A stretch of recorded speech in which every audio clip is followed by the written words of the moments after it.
alternative Digitalk. Real issues, real talk.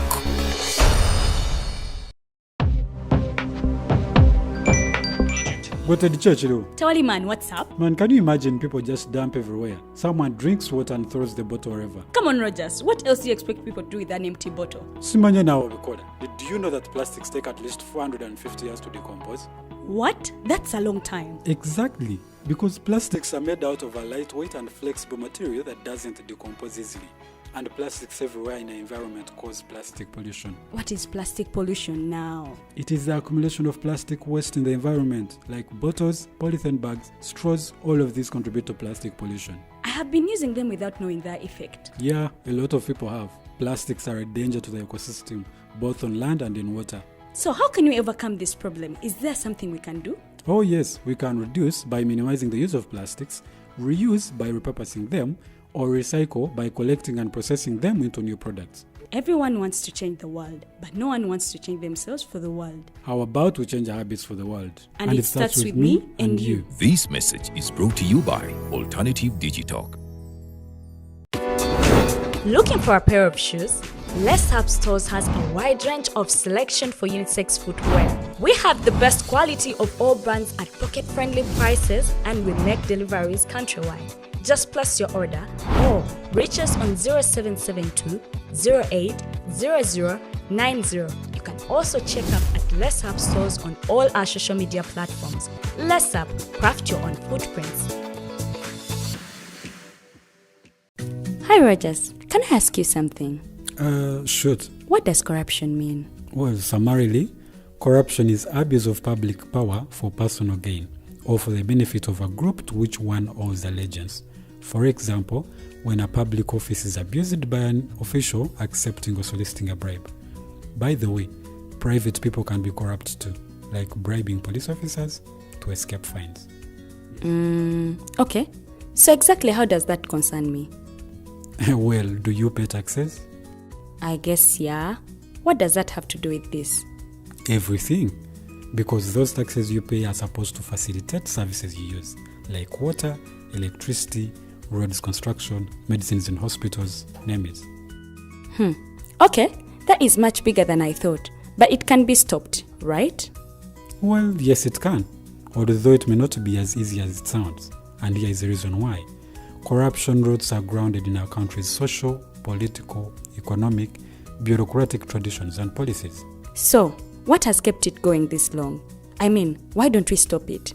Well, the main reason why it has been here for so long is because institutions are weak, either as a result of poorly defined ethical standards of public service, weak administrative and financial systems, or ineffective watchdog agencies. What can we do to stop it? At a national level, we must focus on strengthening the independence and effectiveness of public institutions that fight corruption. At a personal level, we must commit to never giving a bribe. I promise I'll never give a bribe. Well, that's a great decision you have made. Me and you now have to spread this message to all our friends. If we all do our part, corruption will be no more. This message is brought to you by Alternative Digitalk.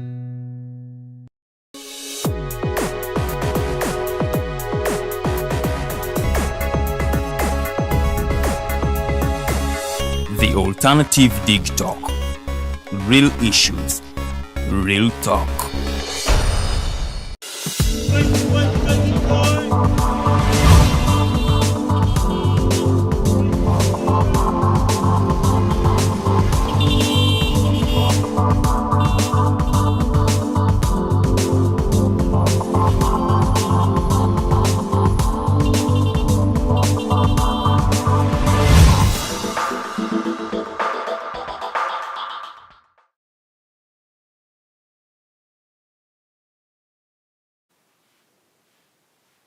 A very, very good morning, ladies and gentlemen. I welcome you to today's edition of the Mighty Drive.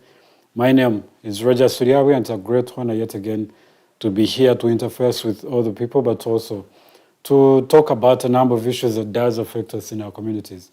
Now, today we're going to be talking about a lot of issues that have to do with security. Traffic. Traffic, the rules and regulations, the laws.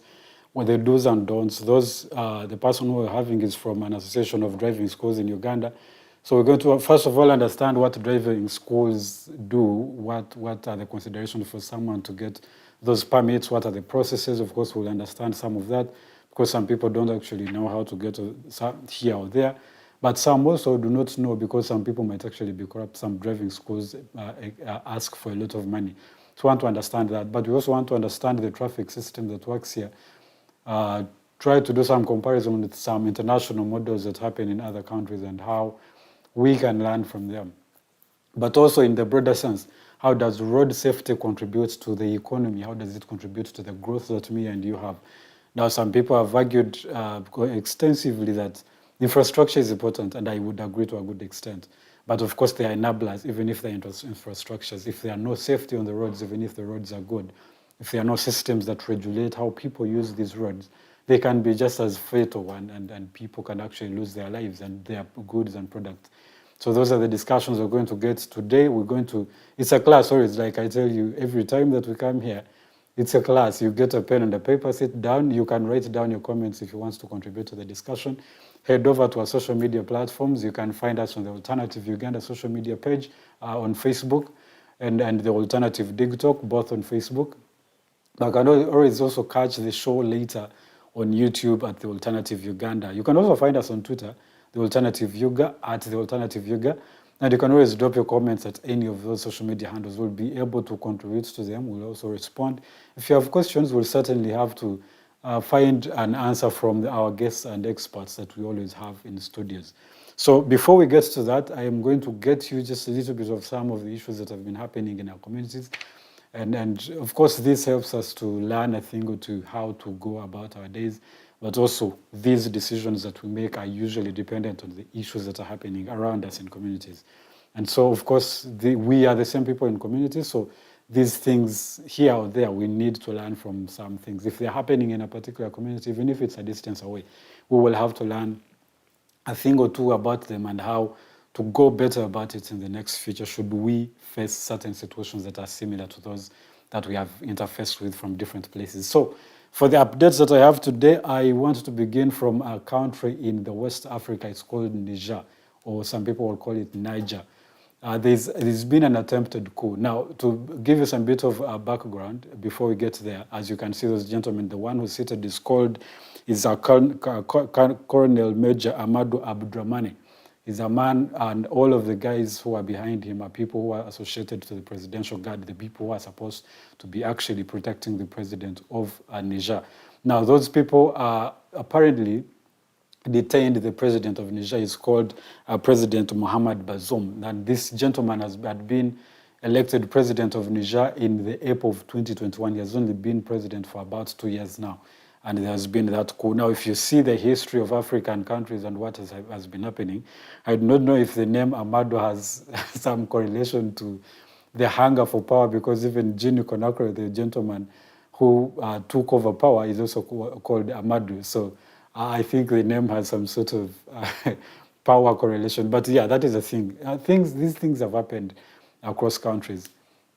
And for a country that has only had the only peaceful transition since it got independence in 1962, I think it is a very big backdrop, because Niger has had only one peaceful transition, where people have gone to elections, voted for a president, and the systems have worked, and the one who has been elected has actually become president. Now, that is a thing that is rare in the African countries.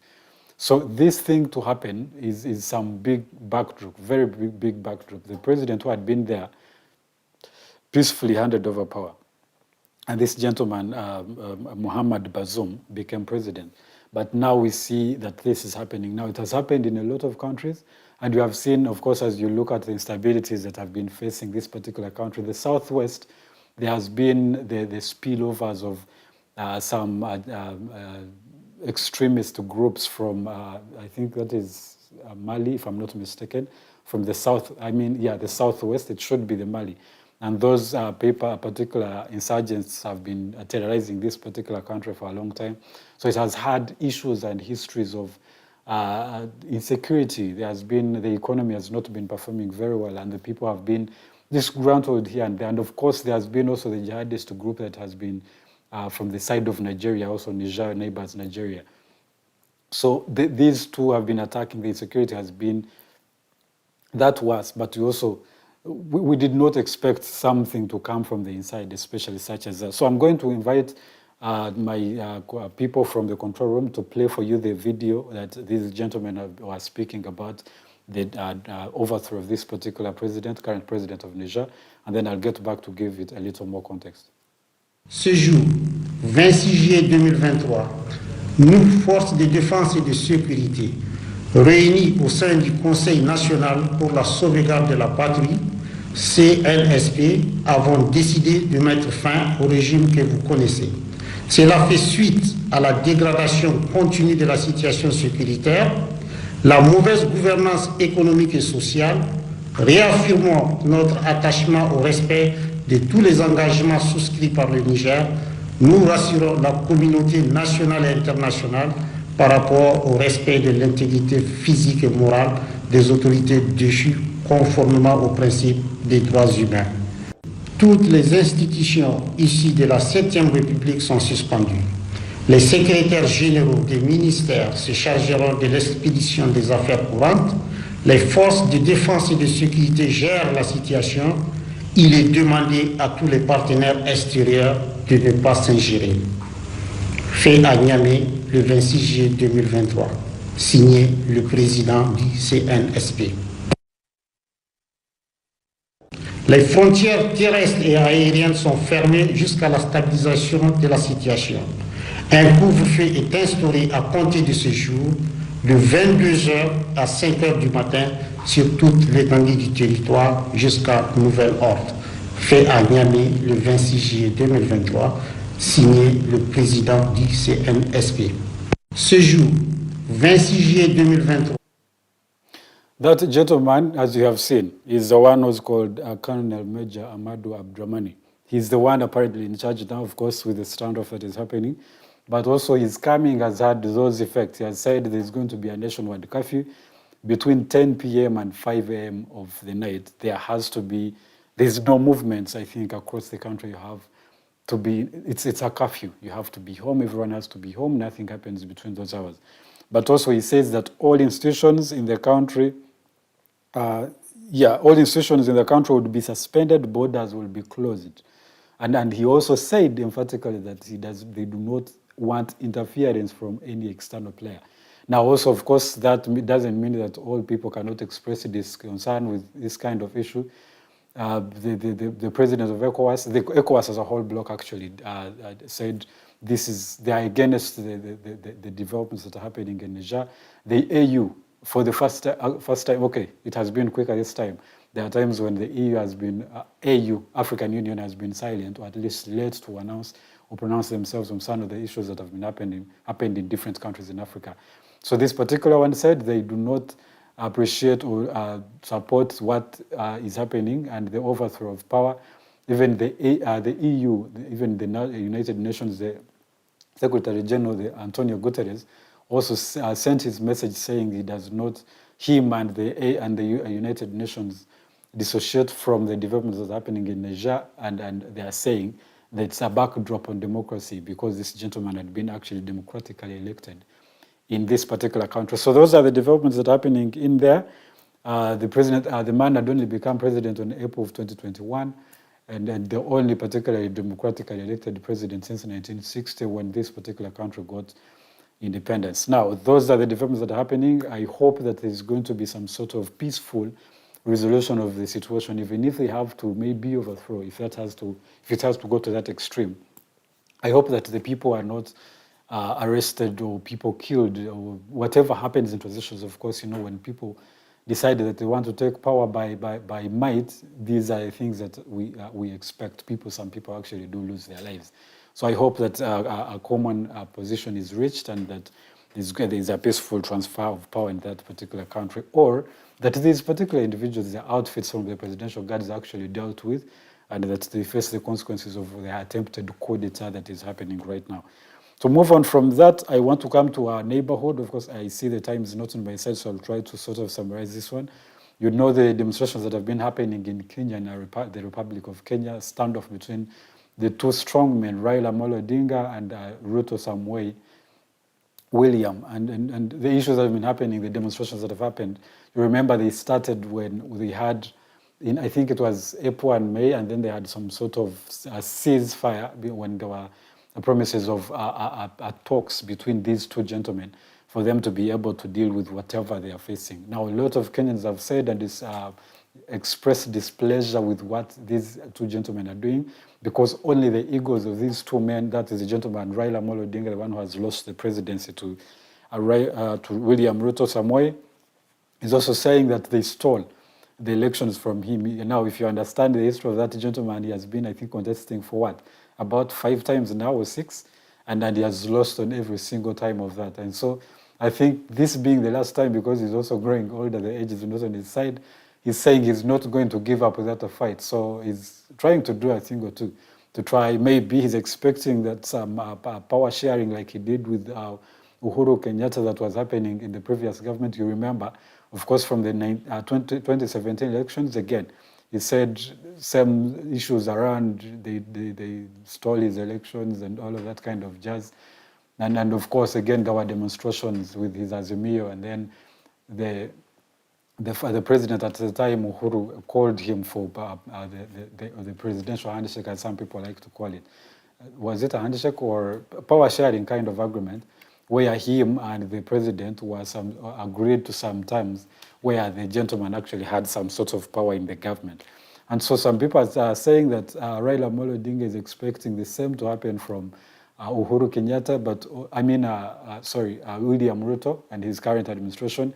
But also Ruto seems to not want to go down in the fight. Now, Ruto has commonly and repeatedly said he is open to talks with Raila Odinga. But Raila Odinga said in a news interface with some international news agency, AFP, that he cannot meet Ruto unless there's a mediator. He says that Ruto is not a trusted man. You cannot respect the decision or a word that comes out of his mouth unless there's a third party who's going to sort of mediate the conversation between those two. He cannot meet William Ruto. Now, of course, there are costs to what is happening. If you see the demonstrations, it goes with looting.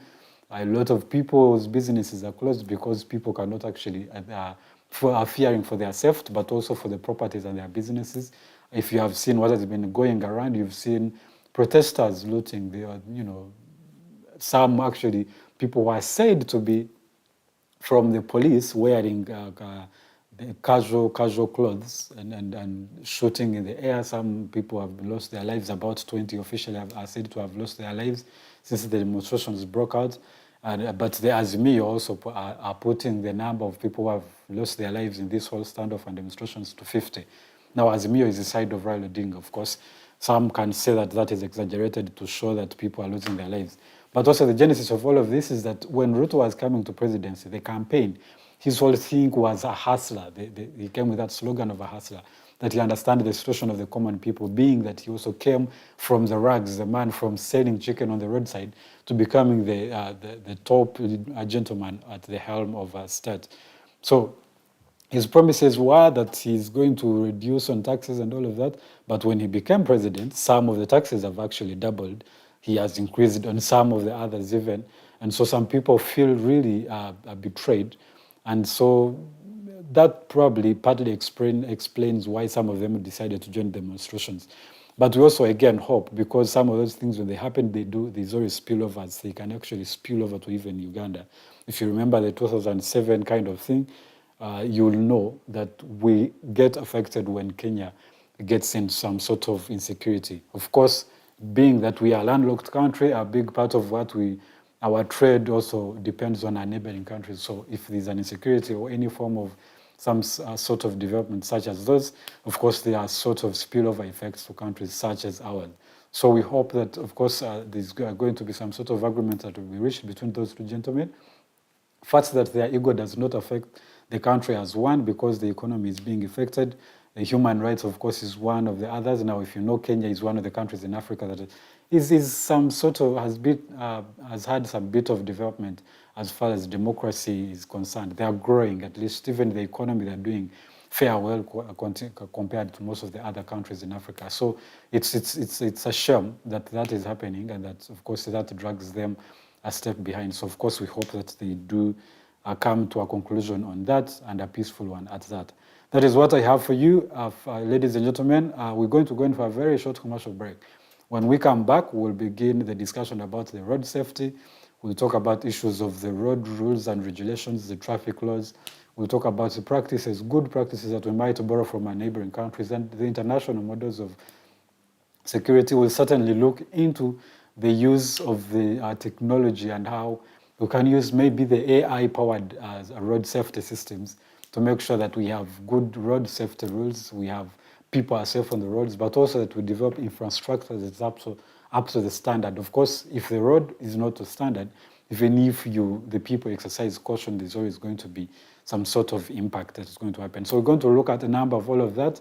And those of you who have been in driving schools and have had some sort of experiences, you feel free. You can join the discussion, comment, and send questions on our social media handles, our Facebook pages, The Alternative Uganda and Digitalk TV. I'll be able to look into those comments, and then we'll also try to address some of those. Let's go for a very short commercial break. We will be right back.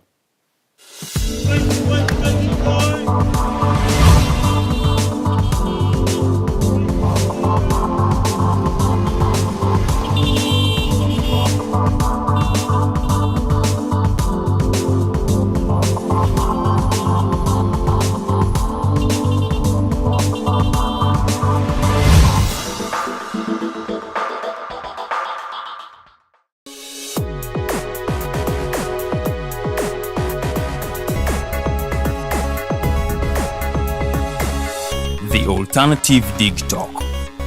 Real issues, real talk. Hi, Rogers. Can I ask you something? Shoot. What does corruption mean? Well, summarily, corruption is abuse of public power for personal gain or for the benefit of a group to which one owes allegiance. For example, when a public office is abused by an official accepting or soliciting a bribe. By the way, private people can be corrupt too, like bribing police officers to escape fines. Okay. So exactly how does that concern me? Well, do you pay taxes? I guess, yeah. What does that have to do with this? Everything. Because those taxes you pay are supposed to facilitate services you use, like water, electricity, roads construction, medicines in hospitals, name it. Okay, that is much bigger than I thought. But it can be stopped, right? Well, yes, it can, although it may not be as easy as it sounds. And here is the reason why. Corruption roots are grounded in our country's social, political, economic, bureaucratic traditions and policies. So, what has kept it going this long? I mean, why don't we stop it? Well, the main reason why it has been here for so long is because institutions are weak, either as a result of poorly defined ethical standards of public service, weak administrative and financial systems, or ineffective watchdog agencies. What can we do to stop it? At a national level, we must focus on strengthening the independence and effectiveness of public institutions that fight corruption. At a personal level, we must commit to never giving a bribe. I promise I'll never give a bribe. Well, that's a great decision you have made. Me and you now have to spread this message to all our friends. If we all do our part, corruption will be no more. This message is brought to you by Alternative Digitalk. Looking for a pair of shoes? Les Hub Stores has a wide range of selection for unisex footwear. We have the best quality of all brands at pocket-friendly prices and with neck deliveries countrywide. Just place your order or reach us on 0772 08 0090. You can also check up at Les Hub Stores on all our social media platforms. Les Hub, craft your own footprints.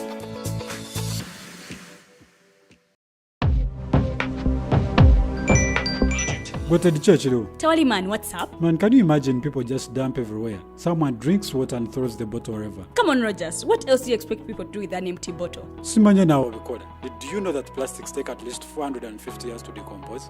What? That's a long time. Exactly. Because plastics are made out of a lightweight and flexible material that doesn't decompose easily. And plastics everywhere in the environment cause plastic pollution. What is plastic pollution now? It is the accumulation of plastic waste in the environment, like bottles, polythene bags, straws. All of these contribute to plastic pollution. I have been using them without knowing their effect. Yeah, a lot of people have. Plastics are a danger to the ecosystem, both on land and in water. So how can we overcome this problem? Is there something we can do? Oh yes, we can reduce by minimizing the use of plastics, reuse by repurposing them, or recycle by collecting and processing them into new products. Everyone wants to change the world, but no one wants to change themselves for the world. How about we change our habits for the world? And it starts with me and you. This message is brought to you by Alternative Digitalk.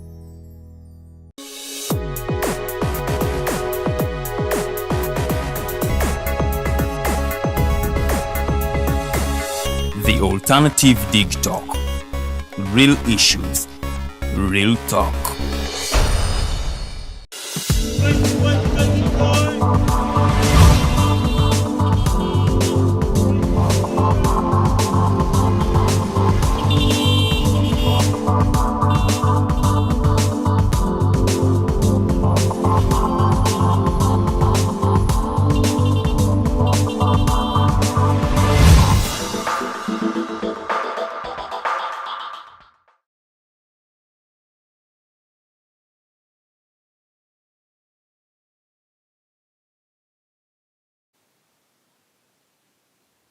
Welcome back from the...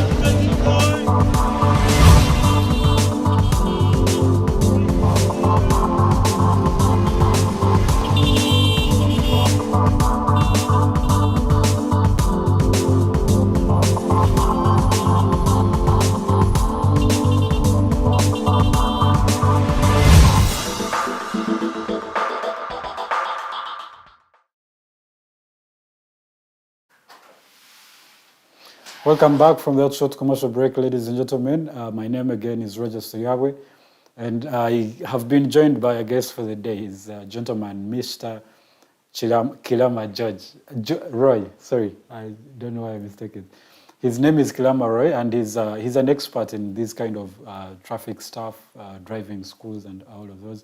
Those of you who have been to driving schools, you can tell the experience. So he's going to be telling us a lot about that. But before he gets to that, I want to give some birthday shout-outs to two people.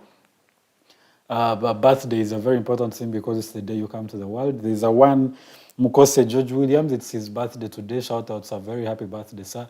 I hope that you enjoy this day, whatever that has been the experience of life. I hope that God has better things ahead for you in life, and whatever you do is actually going onwards and upwards. And another person is Carol Namutebi. Whatever you're doing, also we pray that God will also increase you, that He will give you more, and that you will receive the blessings that only the Lord can give.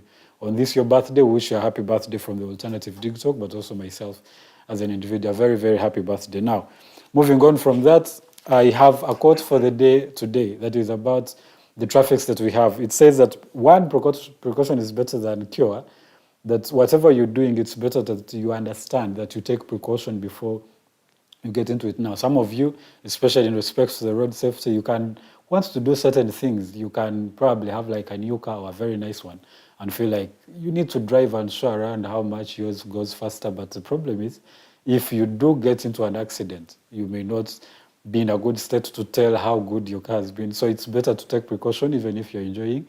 Instead of curing whatever might happen later, it's better that you take precaution and actually be cautious about how you use that. Another one is that nothing is of great importance than the conservation of life. Life, we have only one shot. You do not get a second chance. So if you do not know how to use that, it's a loss. I mean, it's a loss that you're going to experience as an individual. So in efforts to conserve your own life, also the people who are using the roads, it's better that you take precaution to be able to conserve yours, but also the people that are also using the roads. So I'm going to invite our gentleman for the day, Mr. Kilama Roy, and he's going to introduce himself just a little bit of who he is, so we get an idea and a perspective into the gentleman that he is, maybe the experience that you've had in this kind of business. Yes, and sure. then we'll get right into the discussion for the day. Good morning, sir. Oh, good morning. Thank you. You're welcome to the Digitalk TV today. I'm so happy to be invited here today. You guys have a very good studio, and thank you, Roger. Thank you for hosting me, sir. It is a very great pleasure Yes, to have you. I have, okay. Let's me not expose myself. Okay. But we want to understand sort of the thing about the road. And before you get to the road, the traffic and the rules and the laws, want to understand what the culture is like about the driving schools. There are people who want to be in that space, who want to actually go to driving schools. There are also those who have been there. I do not know what the experience has been. Somehow people have said they have been charged too much. Others have said they have been deliberately failed because they need to pay some money to pass. But also, before you get to all of that, how is that whole business running? And what is this Driving Schools Association of Uganda? What do you do? Oh, we do a lot of things. My name is Roy Kilama. I'm the vice chairman of all the driving schools in Uganda. And you might have heard the same way you're telling me now that maybe some people have charged maybe more. But we are coming back to the uniform price. Or even, let's say, we are coming to the right point of how we are supposed to be. Literally, it was not really point of registration. People were not registered. There was no regulations. But all these things have come to the point. Currently, the testings that we have is in the standard of any other country that they do. We have the international standard of testing. Yeah, sure. We now do the same. So someone can even sit here and you do your testing and you go to pick your driving licenses. So you don't need to first say, I need to go to where they are or something like that, because there is an online that you can do it right from your comfort of your home or even your phone. It's just a matter of something simple, then you're there. So long as you're ready to do that, we enroll you and do it. But the thing is, it is a long process. It's a long story of how we came from and how maybe Uganda get to know about the road safety as a very important thing. The life we lost on the road. You know, currently the numbers keep going higher. And it is one of silent killer disease, which is giving people headache too much. Yes, right. When you look at HIV, the rate of each everyday people get is not alarming like the road safety. Yeah. And So somehow it's probably, I don't know if it's not said enough. People might feel like accidents not as bad as AIDS or what, because I don't know. It doesn't just go into so much. It doesn't sink in so much. A lot of people, especially in the countryside, for example, who don't have direct access to information like some of us might do not feel that is so much of an issue. Maybe that is also a thing that you need to also focus on, especially since you're working in the whole sector of transportation. Yeah, there is also laxity. Because remember, when someone from the village goes and sells his cows, he wants to buy a motorcycle, but he doesn't know the rules and what do I need to do and buy a motorcycle. You buy a motorcycle, then you're already on the road the next day. And that becomes your business, and no one is going to stop you. So there's a lot of sensitization of how we can make this place a better home. Otherwise, we leave home, the number, so many of them don't go back home. Yeah, that's true. Yeah, you leave home, you come to work, you don't go back home. And that would be a tragedy. It is. It's Recently, you've seen what happened to one of our biggest business person. It is still because of road safety. He's able to survive everything. He has the money to do everything. He has everything. He has all the resources. Yeah. But now the road safety has no option. By the way, it is one of the things that we should keep our eyes focused on at the beginning. You know, when I look at the government itself giving a lot of money to PDM, Parish Development Model, to remove people from poverty, and we leave the same thing that takes their life, to me it's contradicting. Maybe we are not yet up to the point where we can focus most on giving knowledge on how to be safe on the road, because it is the only thing that everyone is vulnerable to. Yeah. Over your, in which level, over your in Irrespective of your political social status. doesn't matter. It's the only thing that takes you to another point, So when you look at the point where people are losing more than 12 per day, that's a big number. It is, certainly. Personally, when I was coming here, I already saw some people already on the road with bloods, with everything. And that means it is not ending today. So the precaution starts from you. And then we also advocate for people to come in and help the situation. Because how are we going to send these messages if you did not think that this is a good program that is going to boost our economy? By the way, road safety, when we hold it together with the economy, you can't avoid it because it's the one of the things that takes the goods and services to the point. Because the production can be done from the Barara, but you have to produce it and bring it to Kampala. But if you can't reach in Kampala because of the bridge is broken and the road is not okay, the cost of maintenance is so high, including in the vehicle. That means the goods we are going to get from Nagaseru market is going to be so high. So the cost of so many things, it always comes from the road safety itself. So when we focus ourselves to give enough evidence and enough views on how we are going to handle the road safety, our country can be a very good place. That's true. And before we got to the economic part, I wanted to get some sort of how has it been coming? The culture of people. What have been the experience for you people who are especially in driving schools? Do people you train go and do according to that, or is it just a thing someone goes through to get? Because there are people who will feel like, I only go to a driving school to only get my driving license. I can learn how to ride on the road or drive. And by the way, for that matter, do you have driving schools for bikes? Because I feel like they are the most of the roads, but I do not know if there is a bikes driving school. Yeah. We have. Oh. We have more than, I think, 7 in Kampala. More than, it's mostly, I think, concentrated in Kampala. But also upcountry is coming up. The only problem is the regulations to the motorcycle, it seems we woke up late. We were looking at it as a simple problem, but it has become a big problem. I think it kills more people. Yeah, it kills more people. Every day, these motorcycles, they get involved in accidents that you cannot believe.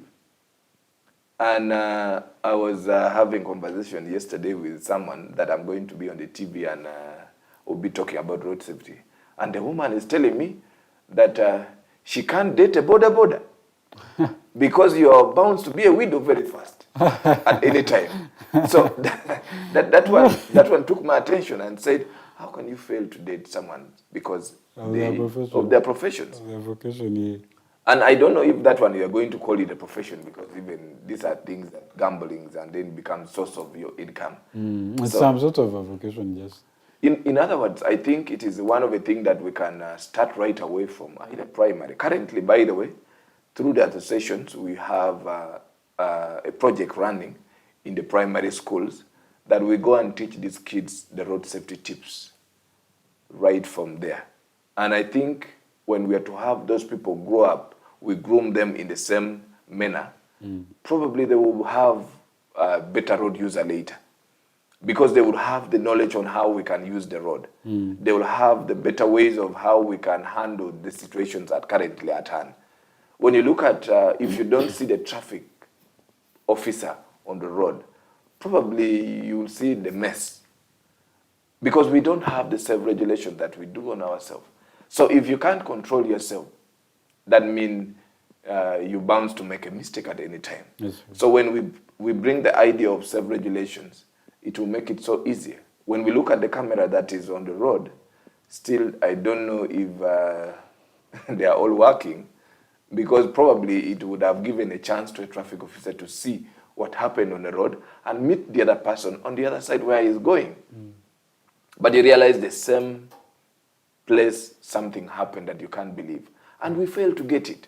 Most of these accidents that usually the police usually produce there are short clips that usually go around the social media. Yeah, about the accident. We can't trace them. And you wonder, how are we handling this case? Because now, if these people, we pick them as a culprit, it will really make our road a better place. You woke up from your home, you came this place. And I think, thank God you're safe. And also pray to go back safe. Otherwise, your profession can stop. Now, you ask me if the behavior of this driving, I mean the people we train, they also condone with what they do on the road. It is a hard thing. I don't think a university like Makerere, like MOBS, like KIU, like UCU, gives knowledge and follow-up their students. I wish we can do that so that even corruption, we can control it right from the school. But the moment someone gets a chance to behave, the behavior changes. Because we are not now in the school. If there was something that people would say that this person here is behaving like this because he went through the driving school, was he making a mistake right from the school there? If he made, then there is a point where he has to be tested. Yeah, yes, right. What was the competence from that point? So it takes away the blame from that they did not give enough lessons because there was someone who is supposed to examine them. So if the person passes and then later, that means the person who was teaching now is correct. So it is very hard for the university to follow up the people they have released. Makerere each year gives more than, I think not more than, let's say, 7,000 people. Anyway. They get out. It's a big where do they go? Are they not the same people who behave on the road? Okay, maybe let's introduce the road safety tips to the university. Let it be also part of the course that we do. Last time there was a course which these people presume the course were expired. Can we bring something locally that will improve our road? Like, for example, you bring something that you're going to work on with a border. Go and think and write something that you are going to learn from the university about the road safety here. Otherwise, we are learning things which we are not applying. Yeah, and on average, how many people are trained from driving schools? On average, every year. Annually, yeah. I think annually is when you look at every year, we probably bring, I'm not so certain with these statistics, but we bring more estimate, you can do an estimate. We bring more than almost 400, let's say 4,000. 4,000? 4,000 people. 4,000 people are trained? Yeah, they are trained. And these are the same people who are driving on the roads recklessly that we see every single time. So when you're training all of these people, do you have like traffic officers, like those guys, some of them who are probably on the road, so they know that these are the basics at least to begin with. For example, there are people who will be driving for the first time, and probably they've just bought a car, and they tell them for basics when you get on the road, because it can be different when you're training. You'll be here because here you know there's this person, there's someone who's guiding you and directing you, saying you do this, do that. Even when you're doing some practice, those parking things, you're probably going to hit a cone. That's not a thing. But it's different when you get on the road. People panic, people do this kind of thing. So those people, the traffic officers, do they come and inspect and make sure that people have the basics to begin with? Yeah, personally, we have, as an association, we have training that go through first to the instructors that give the knowledge to the learners. Seasonally, we always give them the lessons so that they can go and deliver it the right way. And we also partner with the traffic that when they are giving those lessons, they usually come to the driving schools and they give it to the people. The only biggest challenge that comes in is they're saying that anything is possible in Uganda. It is. You realize the traffic, they stand on the road, but their idea on why they are on the road is different. It's quite different from the road safety itself. You'll find someone who is loaded with a charcoal passes there, unloaded badly, and you find a Subaru guy driving, they stop you, and they're asking, where is your permit? But there are things they would have done better to make our road safe. For example, let's look at the big trucks. What time do they even need to pass from the city? We lose a lot of hours. We lose a lot of money. To come to work, you have to leave home by 5. You see? And then you reach by 9. Do you know the loss that you're going to make in the middle there? We're losing a lot. You find a road, someone without any consent, he has blocked the road. He is trying to say he's still putting something in his truck. And there is no problem. We get accident on the road, or the car gets spoils on the road. The traffic comes to protect that car so that people can, the traffic flow can be. Instead of saying, if something has happened, remove that car as soon as possible. Take it to the safe place. Keep the road safe. It's the same thing that happened to actually the richest man, you just said, the Aponye guy. Because of that truck that was parked, I think, probably died, or it was just parked in a dark spot, and you see what happened next. So you cannot tell me the traffic did not know about the truck. Yeah. They knew about it. They did. And if you dict it very well, you will see that maybe even they kept the place. They kept the place safe so that people can move from this point. People can move from this point. And yet, we would have done something in 30 minutes. You keep the people on the road for like, let's say, 10, 20 minutes. We remove the truck, put it to the safe place, keep the contract. Keep the flow of the road. It moves quite easier than to say when something happened. And I shared this idea to someone who is okay in decision making in the country. And they're saying they don't have enough crane. But I said, this is a business. Tell the Ugandan that these are things that we need to have it in almost all the road. People have money and they don't know what to do. Businesses are closing because things are hard. But if you have cranes in almost every road, anything that happened here, you're able to call this person and say, come and remove this car. It's not going to be under your cost. It's going to be the cost of the owner of the vehicle. But let's save the road at the beginning.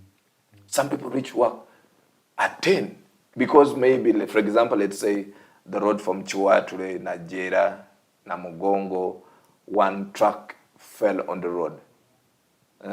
All of those people. All that road is going to be blocked, and they are going to say diversion. Why would you think of diversion, and yet we can remove that truck as fast as possible, and the flow of traffic moves on? So the cost of the movement, as you compare with the economy, is getting too high because everyone who does business has to pass from the road. So the economy depends mostly on the safety. Because if you don't have that at hand, you can't go and open the shop in Chikubu. And of course, just a small standoff with a truck, for example, it's going to affect like 100 other businesses. Because One time when I was moving with one of the MP of Chikubu, Honorable, my friend, we found a truck had an accident, but they called the police to come and stop other vehicle so that they can remove the truck which has fallen off the road. Off the road. It was not. So why are they stopping the others from moving? Because the crane had come and stopped in the middle of the road, and they want to remove the other truck which has fallen there. So it took people more than 8 hours on the highway. Do you know how much it cost 1 hour? If you have to say in economy. It's too much. It's too much. Now, if you keep someone in that point, and you're not even aware of what you're doing, then we are not moving. That's true. That we are not moving. So I'm going to, I want to begin on the implication of road safety to the economy as a whole. But I do not know I think let's go for a very short commercial break. When we come back, we begin on that and sort of give it an extensive time and get the gist into why is it important that we need to have safe roads? Why is it important that we need to follow the traffic rules and regulations? How is that contributing to the economy? You see, you can be there and feel like if I do not own a car or a bike, I do not see how that concerns me. But it does, because in one way or another, there's going to be infrastructure is important for your business to thrive. And without the infrastructure, certainly your business is going to fall, because the support is going to come from people who are using all of those infrastructures. So we want to understand, get some sort of perspective into all of this, and why and how, as a country and the world is moving into technology, how can we leverage on that also? Maybe have like AI-powered systems that can sort of regulate some sort of flow. We have jam that happens in town. Some people have argued that if the systems can work, the things of Bitara without the police officers, maybe we would have a good flow. How can we look into all of those things and see that we have safer roads, but we also have convenience as it happens at that particular point? So let's go for a very, very short commercial break. We will be right back and we'll get right into that.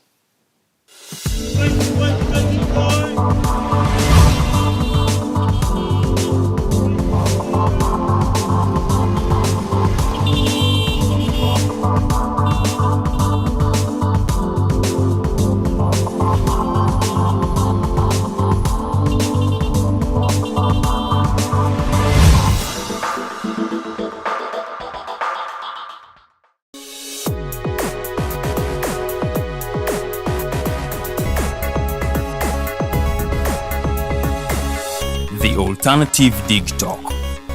Real issues, real talk.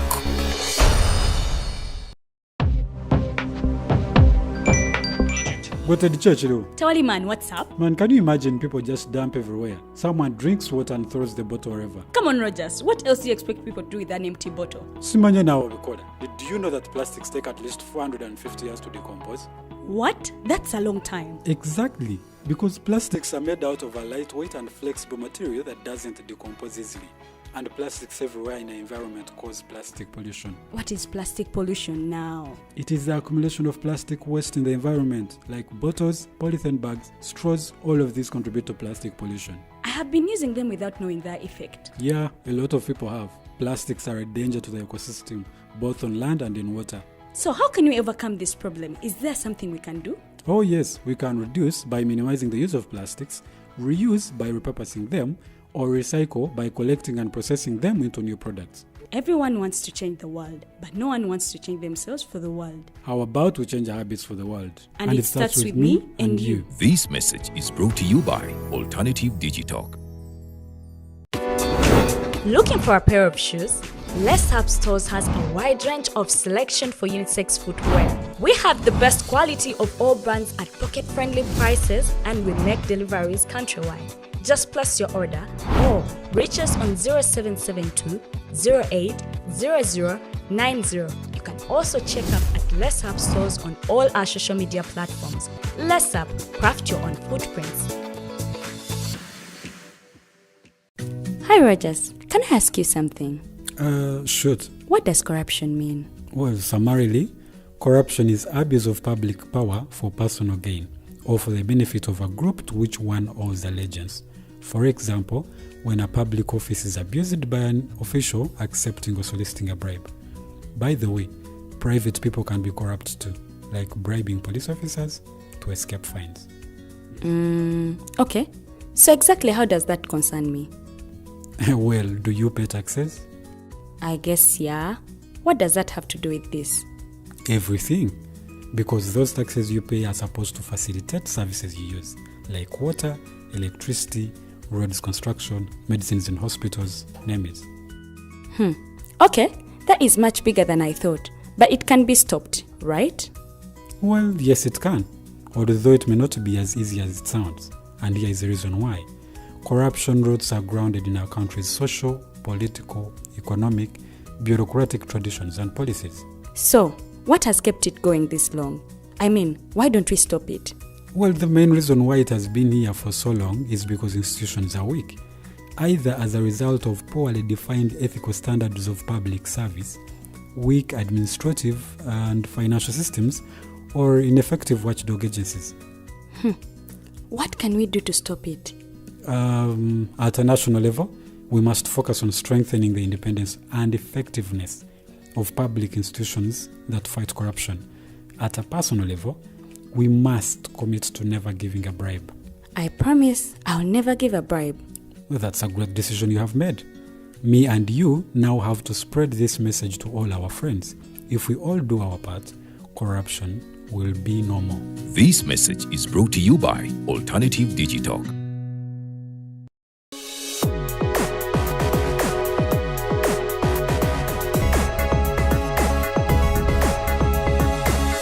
The Alternative Digitalk. Real issues, real talk.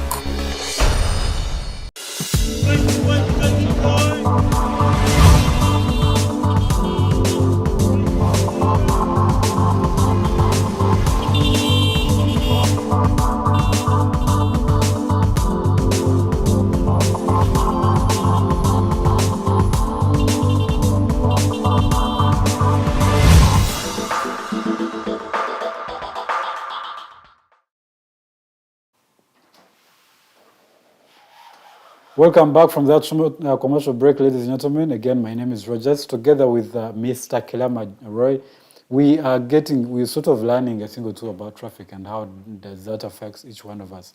Even if you do not own a car, you don't need to own a car for you to be able to get this sort of information, because in one way or another, you're going to find yourself in that space. We use public means of transport, for example. So if you do not know how someone should behave, someone is certainly going to run you into an accident. So this information is also important for you, even if you do not own a transport means, but you're going to use one. So let's learn together. Do make it a point to throw in a comment or a question in a comment section on Facebook. The Alternative Uganda Digitalk TV, I'll be able to get right in there and ask that question and get an insight, get a knowledge from someone who is an expert in this kind of thing. But as we start off, I wanted also to begin the whole economy thing, because I feel like it's a thing people may be overlooking. People may just see a thing as just the road safety on the road, but it impacts much more than just the health of the individuals who are using the road. So to start, how does road safety impact, for example, the supply chain? How does it affect the economy to begin with generally? It is the biggest part, because the economy depends on the road safety itself. Because remember, the economy is the productions, services, and then you deliver to the people who are going to the demand, and then the consumers. So now, if it does not move from one point to point A to point B, that means it is a mess. Economy cannot move forward. I put a very simple example. In the time of Corona, we had a lot of supply of food. That was basically because people were doing farming and the people were not buying the thing. So the eggs was at 5,000 a whole tray. Usually it's around Matoke was around 7,000. Mogo was around 2,000. Almost a bucket. Now, how did it deliver to come here? That is where the point is. How does it even affect the economy? That is the point now. So if we have these things here put into order, our economy can really be good. When we look at the hours that we spend either even to deliver the services and good, it's quite alarming, because you see, we leave home quite earlier. And then we have a mixed road. There is a cows on the road, there is a border on the road, there is a wheelbarrow pusher on the road. Like, there is nowhere you can say this is where I'm supposed to move in. So the kind of the road we have, it scares people. By the way, it is... I was just reading it today that Uganda is one of the 5 countries that spend more time on the jam. Like the worldwide? Yes. Uganda is one of the numbers that fit in too much being in a jam. Now, if we spend much time in a jam, it means we are earning little. The production is little, because we are spending much time unproductively. I take a very simple example. There are people who work with Indians that they don't allow you to hold your phone. When you reach to the premises, you switch off your phone. Then you go and start your work. That means you're not going to receive any call, you're not going to get any text messages, and because they're trying to see that how do they manage your time, of which very few people can work in such a scenario. But now if you're wasting 2 hours to be in a jam, and that means that even it has made people learn to lie. Yeah, of course, certainly. Where are you? I am here. Let me just come. Let me just come. Where are you? I am now here. I'm just closely. Let me come. But you're losing business. You understand? You see, in even the driving school, we have times like, oh, this person is going to use for an hour. This person is going to use for 2 hours. But now, if we don't manage our own time, it means even the production cannot come out. So that means the country is losing a lot.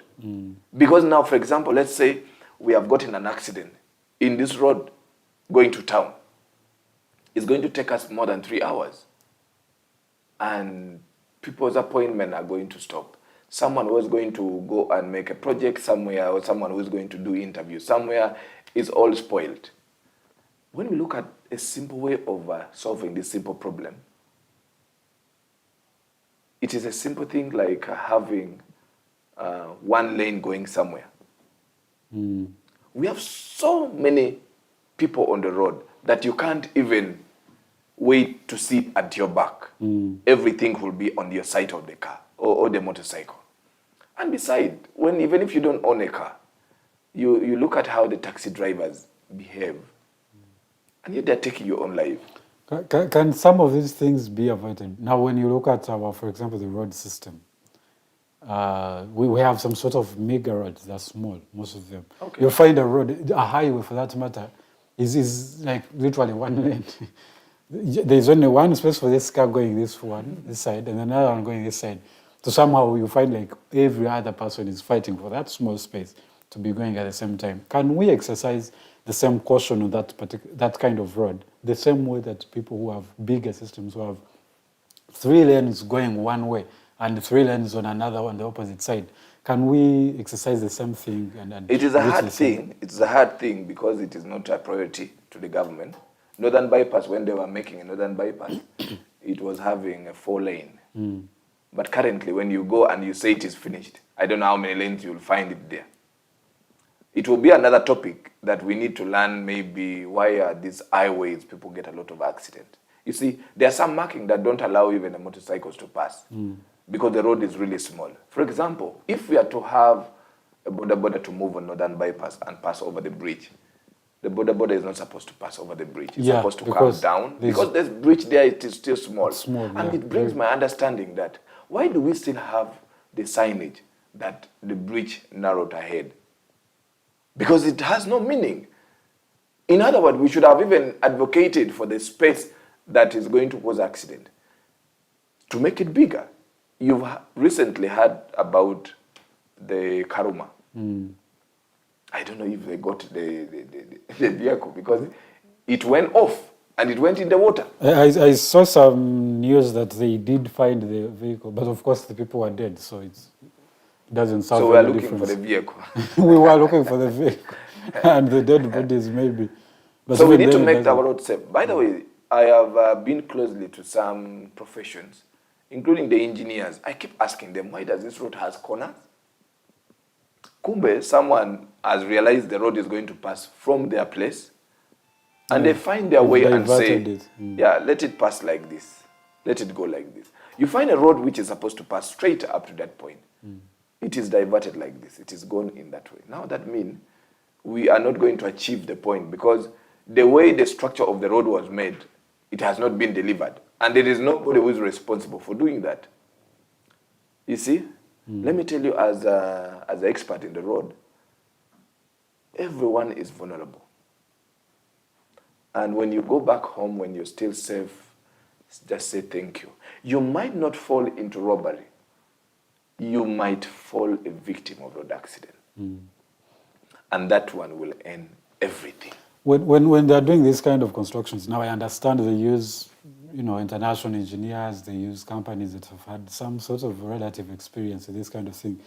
Do they consult the people, the local players, for example, the people who have in the transport sector, in the road sector particularly, that to get some perspective of how these kind of things have affected you? That, for example, you're using the road. Our roads are generally, I think, collectively small. Do they involve you in consultations to understand maybe how big can it be or what other challenges you might have found on some of the roads so that they do things differently? I want to give a very simple example. if they were given you a chance to design how Entebbe traffic light, now that they are finished now, was it a better option to put all that signs and flyovers for people to walk than the vehicle to drive and pass from all the signs maybe to reach town even quite easily? Would you prefer to say people who are walking, they're supposed to pass all that point and everywhere? Well, the passing may, again, it's also possible that people spend more time waiting for other people to cross, especially those who are using foot. So that is one way to avoid traffic, but also the fact that people are safer when they are walking on their own lanes. We can use tunnel, which is a very simple way. To cross this road to another point, you can use a tunnel, which is quite easier than to go it up. In other words, if you have to use a flyover, you can use a flyover right from, let's say, from Zambia, straight away to NSSF, Nick House, straight away to the point there. But people who are walking can go tunnel. Why would you want them to go from up? And we spend a lot of money there, by the way. Spend a lot of money there to put all these designs, all they are still working. They are going to walk, they are going to... And yet, you can take a very simple point. You put a tunnel, people come, they walk, go down, they come up to the other side of the road. It's finished. Now, put the flyovers to the vehicles to move and go to the right point. You see? It is a simple thing. You look, we even created more another express going to Entebbe. It's causing more challenges. Too much. UN has just brought a new report about that road is really so dangerous in human being. So even you, when you're going to use that road, be careful. Drive in a good speed, but avoid stopping in that road. You understand? Because we would have used the same road of Entebbe where we used to move in, and then it will go to Entebbe as easy as possible. Because the kind of the things that we are focusing on, I think it is not so much on road safety. We are trying to look at poverty as poverty. But we are not seeing poverty as the impact and the implications in road safety and the economy. Because the poverty means someone will, okay, let's say you have your cows in Rushere and you want to bring it to Kampala, but there's no means of transport to bring them here. Or else, when you take a chance, they will not reach. Because either the road, it's so bad, it is raining, and everything is... That means you cannot sell. You rather now sell it cheaply from the other side. Yeah. So that someone... So now that is a poverty we are trying to look at. That's very You're true. losing out a very big portion. Infrastructure. So when we don't have that point where people will look and say, I am now independent. Now, that still goes back. That is why I was asking, when they are doing these kind of developments, do they consult people who have been players to sort of guide maybe better practices they think that can lead to? Like, do they come to you and tell you, you know what, as a person who has been in this sector for a long time, how do you think we can go about it? Does that happen in the developments? You know, when we are doing things in Uganda, we look at how the statistic impressions of how you are going to build a house. But when you start building a house and KCC is not monitoring you, then you change from the roofing like this, you put the roofing now like this because you say, I don't have money or something. So in other words, what I'm trying to answer you is they rarely give a chance to take that advantage to the locals. Like, for example, if they are to ask, what is the best way of saving the road, the jam maybe in this road? You may realize that they are bringing the idea on how to make it, but without even consulting people who have been in that road for so long. There are so many roads that don't connect to another point, and you don't ask reason why. We will not have jam, because you have to follow here up to the other point, and yet you could take this point to another A and B to D, and then you go to C. Quite easily to move them. Because now, in that way, we can say, we are saving even time. We are also economizing the times that we are using to earn something out of it.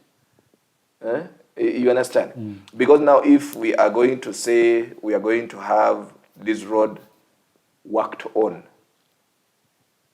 Entebbe Road has taken more than 6 months. And I tell you where they are spending much time is where people are going to walk. And I don't know where they're thinking of the jam people that this is how the people are going to walk, but the same space of the road, Entebbe Road, remain the same space.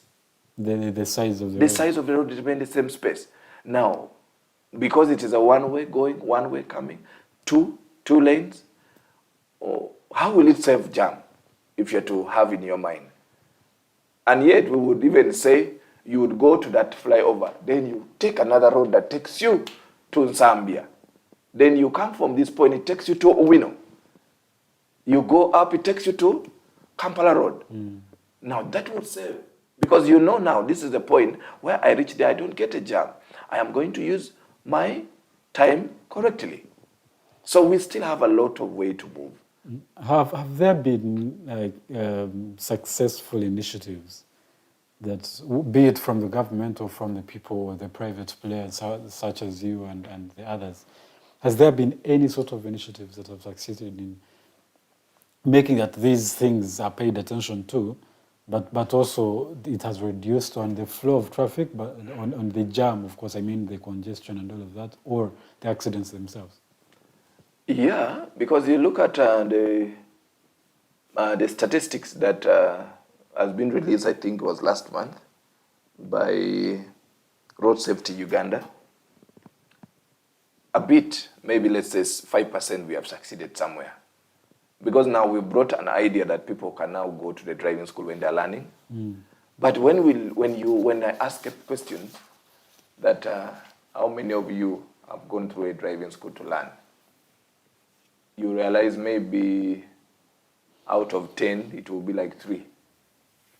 Because even the law that makes people even to buy a car, it is still not there. You just go and buy a car with someone who knows how to drive, and you bring back your car at home. And then from there, you go maybe to a playground and you start your training. Yeah, you're on everything, you start it from there. On your own. On your own. Yes, on your own. So if we could, let's say we bring it down to the point that say, if you're going to own a motorcycle,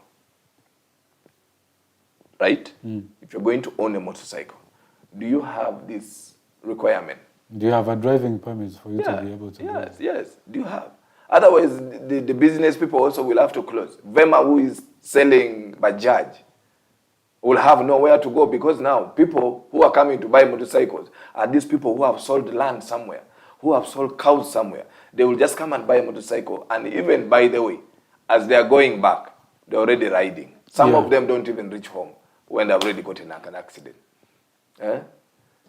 So when we focus in those simple things, we will make our roads safer.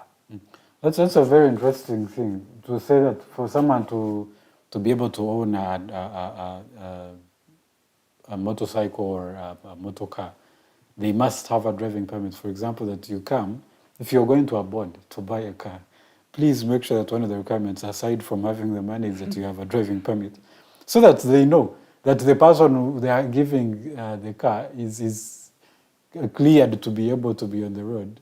But also more than that, that maybe also to ask this one, when you're doing driving schools, before you enroll people, do you check their mental capabilities to know that this one is fit to ride on the road or not? That is a very simple thing, but it is not done by the driving school because there is no expertise in that part. But when you're getting your provisional license, there is a form that the government has designed that they give it to you. You take it, they check your mental problem, and then you come back with it to UDLS, where you pick your driving licenses from. So there is a form that someone has to first recommend that you are okay to use the road, then they give it. And then also when you're going to pick the original license, after the training, they again check you back that you have that mentality still, or you have already gone outside the lane. Is it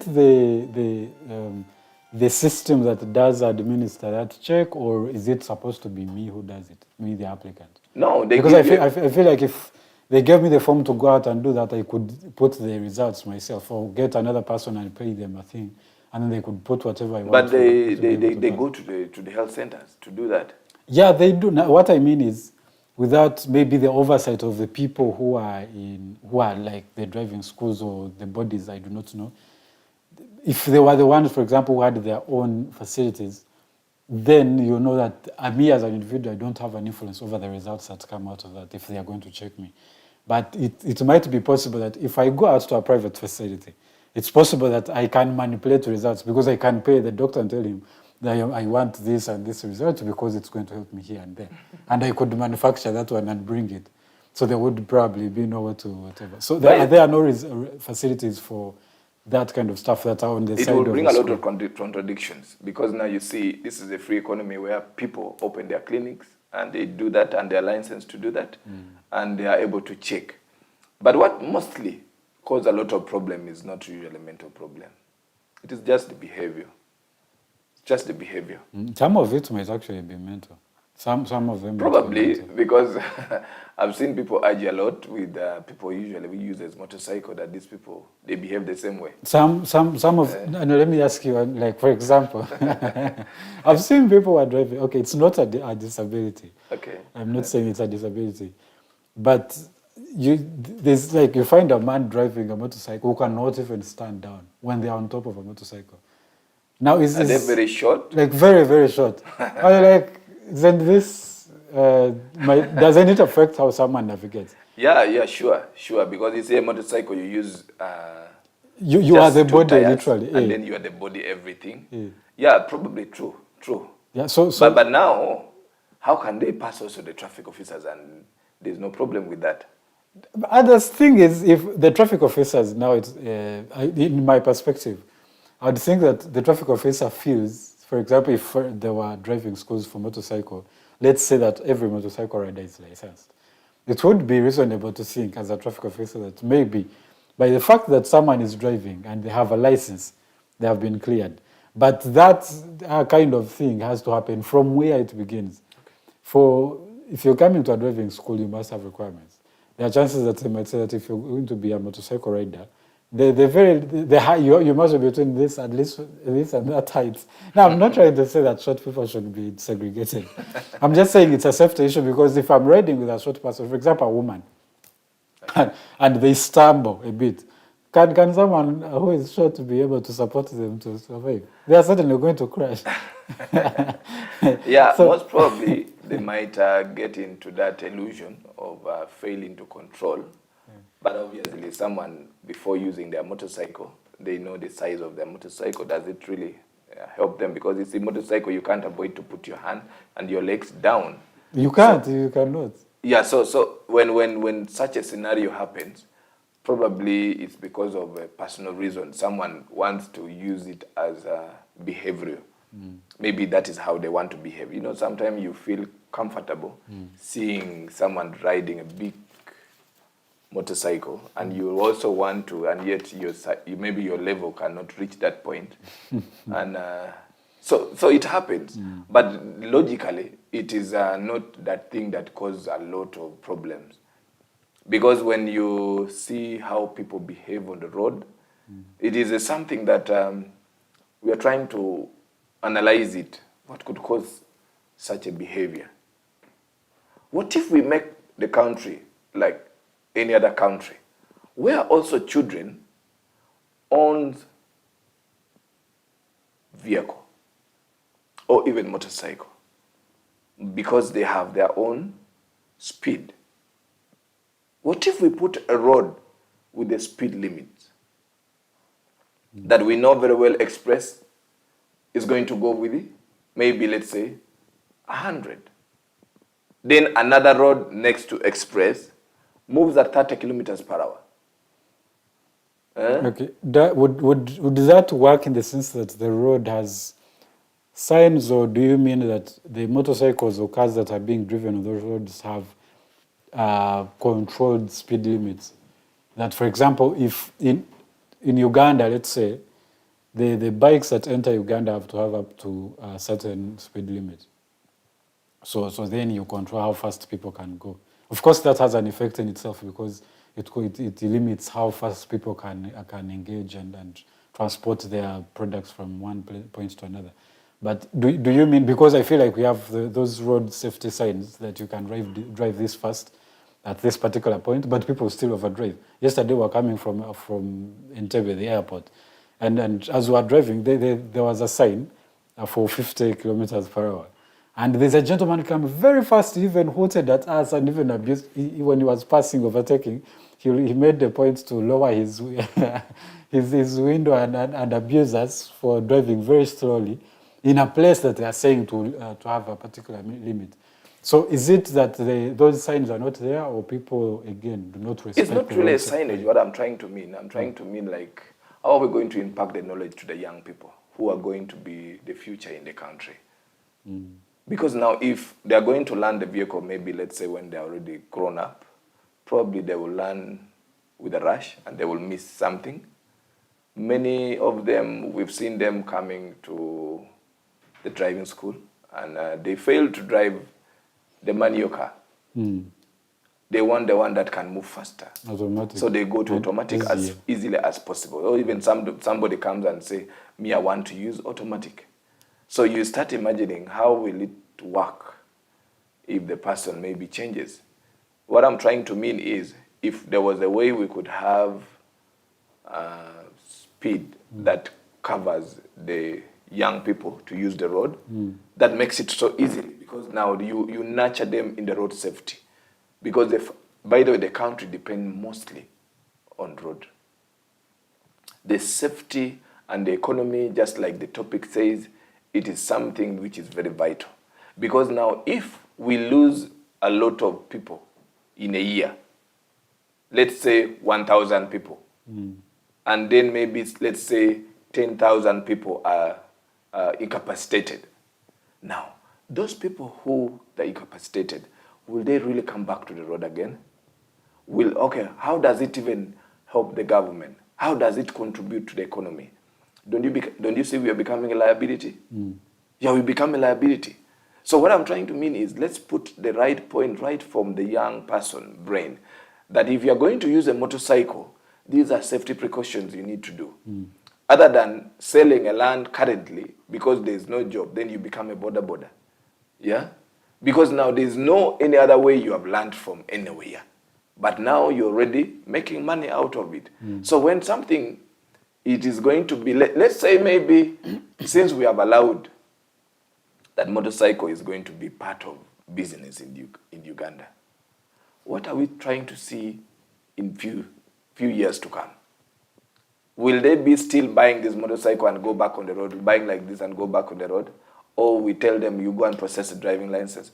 What mentality have we changed in them? I know all these kids would one day want to drive a vehicle. But at what point have you given them the knowledge to keep them safe on the road?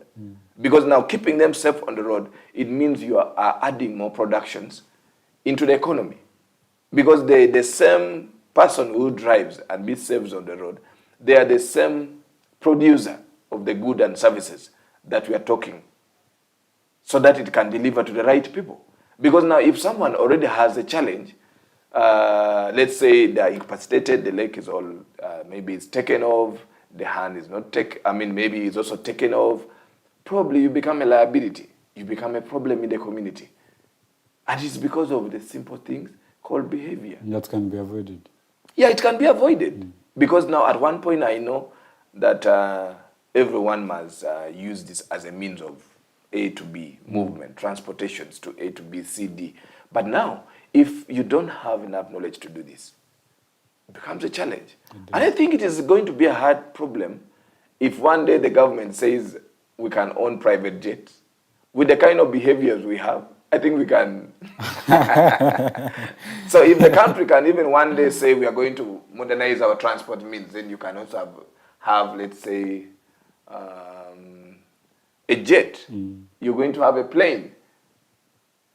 It might be a lot of challenge because on the road down here, we are already a problem. So when you take that same behavior up, probably we shall bring a lot of chaos. Okay. How now, especially in like the urban centers, how do you think like the technology can be leveraged to enhance the traffic flows and all of that? For example, maybe the AI-powered, artificial intelligence-powered sort of systems. Would that help in the flow of traffic? By the way, when you look at your TV, digital, you guys should be the one to bring this idea out. Because now, you're able to use the, let's say, robot, put them in one angle, in one point, install spy cameras. It gives the right person who did what on the road. Because now imagine you have, okay, you don't have a traffic officer on the road, but your camera is focused somewhere. You will see who is in problem, yes, and you will meet them later, because you're not supposed to really stop them right from there. But you give them a chance, let them make the mistake, you go to the next point. How come other country, when you make a challenge, you don't go out freely?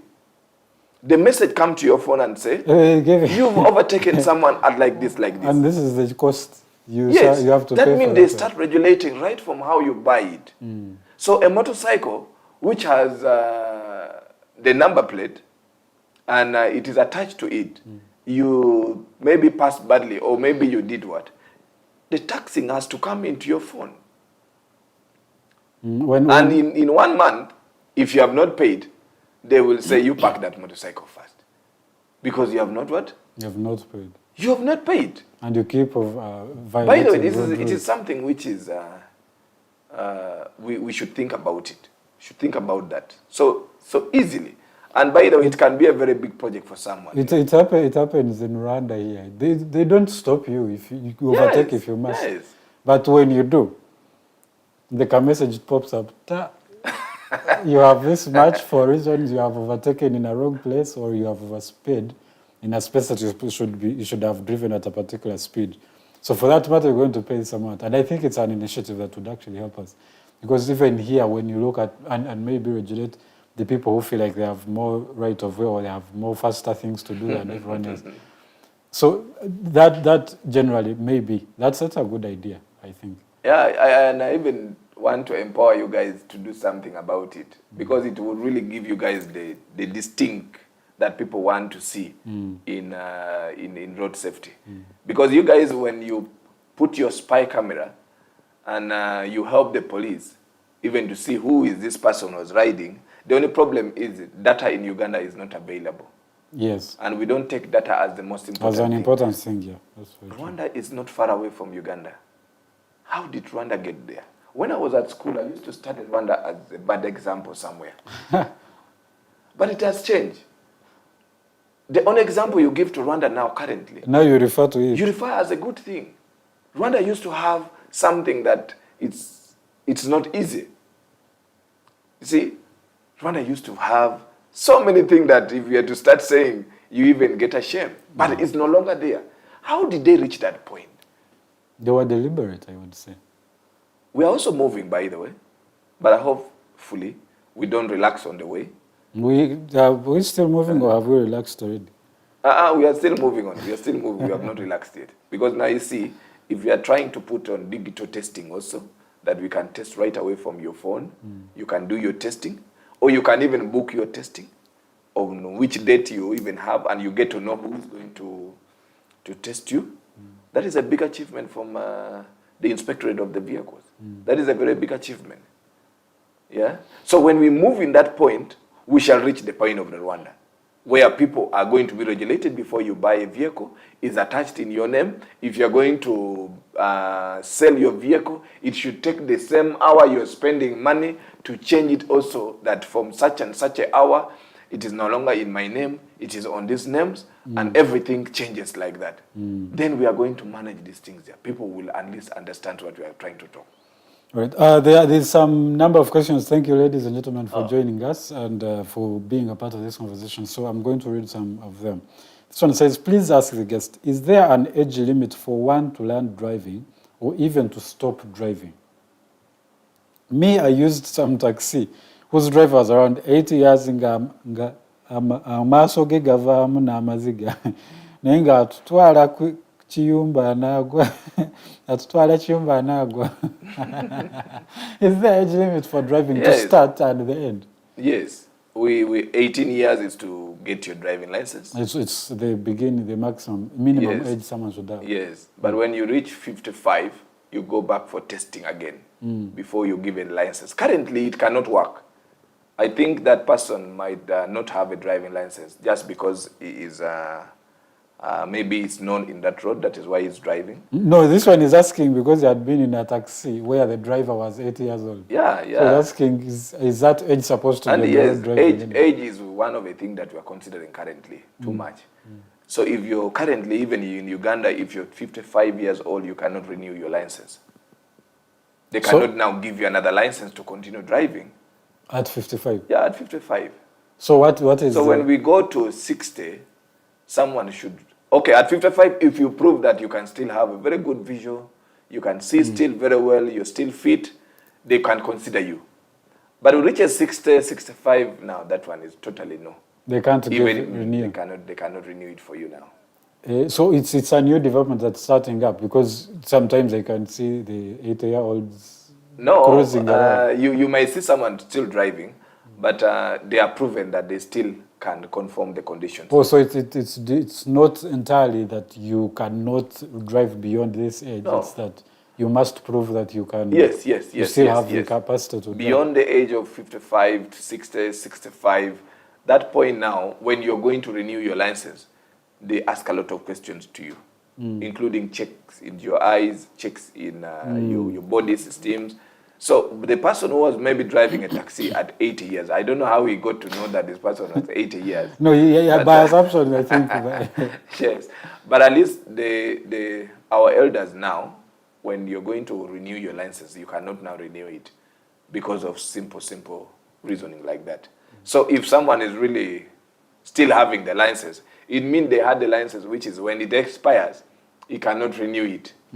Yeah, so... This Rita says, how are you helping drivers to advocate for comprehensive display of signposts?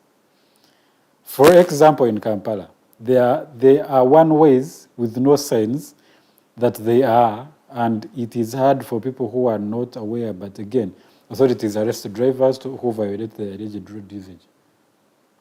Okay, I think if I understand what she's trying to mean, is that, for example, you'll drive on a single one-way. But as you drive on a one-way, there's no signpost that shows that you must do this at a particular point or you must drive at this speed. But you'll find traffic officers who are going to stop you and actually even charge you for overdriving in a place where there is no signpost. This is how fast you must go. How do you advise these kind of people? And how are you helping drivers to advocate for comprehensive display of signposts? Now, look at a simple thing before you start going to a road that you don't understand. Get a very good person who knows the kind of road in that area. Let them take you through. Get to know that this road here, from this point to point A, it's okay. It's a one-way. Some it may not don't have even even show a that road it's sign. a one-way, by the way. And yeah, but you need to know now. Now you see, just near your place here, there is a company which is buying scrap. And if you look at the things they are calling it scrap, you'll be very surprised that you might even see either a pole of the road safety or the road sign itself is part of the thing. Because it's heavy, because you see they're dealing with kgs. They're dealing with the kgs. But you see, when we're dealing with the problem, let's not look at the problem in the other angle of saying, what should we do? But there's something can be done at this point. Reason being, the traffic who is lazy enough to stop people on the road which doesn't even have the road sign.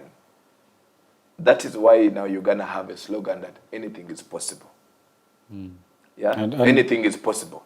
So in other words, to avoid such a thing before you reach that level, because now you see, it takes a lot of money from KCCA to put this signage on the road. And then later, we don't have very strict laws on people who have got an accident. They have knocked the camera. They have knocked the signpost. They have knocked over what? There is no yet strict laws that these people must pay back the things they have. They have done. Vandalized, They have, they have removed it. So that means we need to have something that will also prove to people that if you get an accident and you knock a camera, you must take it back. And it should be right away. But in other words, we would say, let's empower the people right from down there. In Kenya, in Sensi state, Kenya, there is a law that gives the LC1 of the area to take charge of all the signage in his area. And if it is lost, he has to answer. But here, no one is responsible for it. You find the same place they have said no stopping, the broker. German is back to the middle. Yeah, he has put these adverts there. Broker, if you want to look for a house, call this number. In this area, it is only me who has a house. Now, he has blocked the same place where you're supposed to see that there is no parking here. And because it is none of our concern, or even when you see, you cannot remove it because you know it is not your responsibility. That is how we are perishing. You look at the KCCA working so hard to make our road clean, but you find the same person driving a very slick car, throwing rubbish outside his car. And no one is even punishing him. No one is even rebuking him. When I'm driving, you can't throw anything from my car. And when I'm driving, you have to put on your seatbelt. You see how it will move? Now, what if you, Roger, why can you also implement that? Another person also implement that. Another person can also implement that. You mean we cannot yet stop these things of a taxi throwing the bottle? Or in case we see it, can people in that area stop the taxi until they remove the thing? It is a very simple thing that we can do it as collective responsibility. You see? Because now, I imagine the road having potholes. How? When did it start? Who was responsible for that? And who is going to do it? You understand? It should be the role of government for that one, I assume. But even... there is a saying that what do you want the government to do for you should not be the first thing. But what have you done to the government? Okay, that's true. I understand they're saying that the people themselves have the power. They need to contribute a thing or two. Some of the things we are the ones who actually bring them to ourselves. Others, we are just negligent enough to not make efforts to move past that. But even as all of that happens, the government itself is supposed to be doing a particular thing. For example, you gave an example of, again, the question of the gentleman about there is no signpost as a particular situation. Nothing shows that I need to be doing this here. There is nothing that really shows. Okay, it's possible that someone maybe knocked a signpost or they stole it, but someone took scrap into it. But even without that, shouldn't the government have structures that should have identified that at point A or B, there should be this sign and it's not there, so we replace it as fast as possible so that people do not lose their lives if that is life-threatening. In that situation, doesn't the government itself have a responsibility? By the way, when you look at the contribution right from the part of the government, the part of individual, maybe the vehicle, and you connect it maybe, let's say, to the economy, the government has little contribution to this. How? Yes. Because most of these things that we are talking about is done by behaviors. And then two, maybe the government has not really gotten into the point of saying if these things happen, you must be paid back. Look at the pothole. Sometimes people get accident and this road is crap off. But now we take the person to the police and we leave these things here, whatever. That is it. But this one is going to develop and becomes a pothole. You understand? It becomes a pothole. And then now, because the government works once a year, you have to wait for the budget. And since it happened before that, and remember, the road safety does not have supplementary budget. So it cannot bring something out from nowhere and bring it. I really... So what do people do in situations such as those? No, and now I'm trying to imagine that we should empower the local people right from down. Get it in their mind that when something happens, this thing has to be put back. Because now we are not going to depend on the government until the government pays us to do it. And yet we have people who can even implement it right away from there. You understand? Now, for example, if you're moving, going back home, and you find someone is removing the signpost, and because it is none of your problem, and maybe the person is dressed with something of Oyunra, you will say maybe it is okay. But do you know this person must have something that shows that he has been sent to remove this, he has been sent to do this. But otherwise, we are still going to move a long distance because people are still using the government property to make money out of it. That's true. Including the vehicles for the government. Many of them carry the matoke. Many of them does this. And yet, they would see someone has gotten an accident and the vehicle for the government cannot take this person to the hospital. That's true. There's a one Senja called Dafala. He says, thanks to Digitalk management for hosting the great man Roy. He is fighting in different areas. Even me, I passed through his driving school. Thanks for enlightening Ugandans. Your students are appreciating me. It's called who? Senja called Dafala. Dafala. Yeah. I know, Mawanda Road. There's also a Namugenyi Hajara Muhammad. She says, everything goes back to the system. For proper road safety management and functionality, we need to have implement and follow the laws. We have to, I think she mentions we need to implement the laws and follow them as well. The thing is, I do agree with her. It is true that people's behavior is sometimes shady. Actually, most times people do funny things on the road. But the regulation is what brings back the sanity. If someone knows that there's a heavy hand, if you do this, there's this punishment or there's this repercussion, this person is very certain you're not going to do it next. But now that comes if the system has an enforcement that is hard, that is hard on people. That, if, for example, if you're going to drive on Kampala to Gulu Highway, this is the maximum speed limit that you must. Because someone will wake up and feel like, I need to be in Gulu in the next 2 hours. And they will drive life and death to make sure that they are there. But there are chances that they will kill someone or they will die themselves. If you know that you're going to drive to Gulu, can you wake up probably early enough, plan and make sure you're in Gulu in the estimated time?